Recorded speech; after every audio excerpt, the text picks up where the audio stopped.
আসসালামু আলাইকুম। ওয়ালাইকুম সালাম।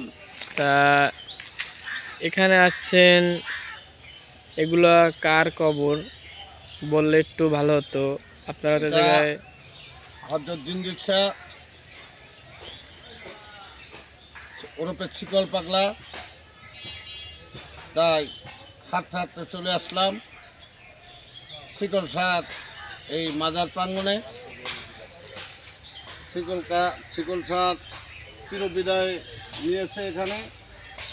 উনি শহীদ সম্রাট সুলতানুল আউলিয়া হযরত শাহ আলী বাগদাদী মাজার শরীফের সামনের গেটে বসা থাকতেন।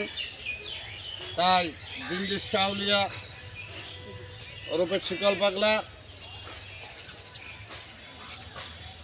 ওনার সমাধি স্থান, ওনার রজা মোবারক, ওনার মাজার প্রাঙ্গণ। তাই আমরা হাঁটতে হাঁটতে এখানে চলে আসছি। আজকে দর্শক আপনাদেরকে দেখাবো শহীদ সম্রাট সুলতানুল আউলিয়া হযরত শাহ আলী বাগদাদীর কবরস্থান।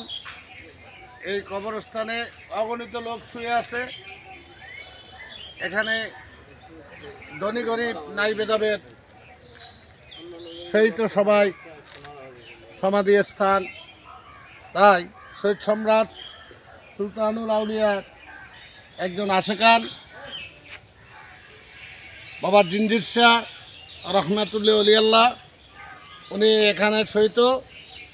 তাই আপনারা যারা জিঞ্জির শাহর ভক্ত, আপনারা আপনাদের মনপ্রাণের মানুষ, তাকে আমি আজকে তুলে ধরলাম।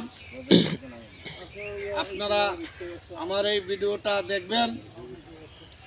জিঞ্জির শাহ আউলিয়ার লোকজন যারা আছেন, আপনারা লাইক দিবেন, শেয়ার দিবেন, কমেন্ট করবেন। 2025 আপনাদেরকে নতুন নতুন আপডেট দিতে পারি, নতুন নতুন ভিডিও দিতে পারি। এই বলে আজকের মতো এখানেই সমাপ্ত। আসসালামু আলাইকুম ওয়া রাহমাতুল্লাহি ওয়া বারাকাতুহু। ইয়া মুর্শিদ আল্লাহ, আমিন সুম্মা আমিন। ওয়ালাইকুম আসসালাম।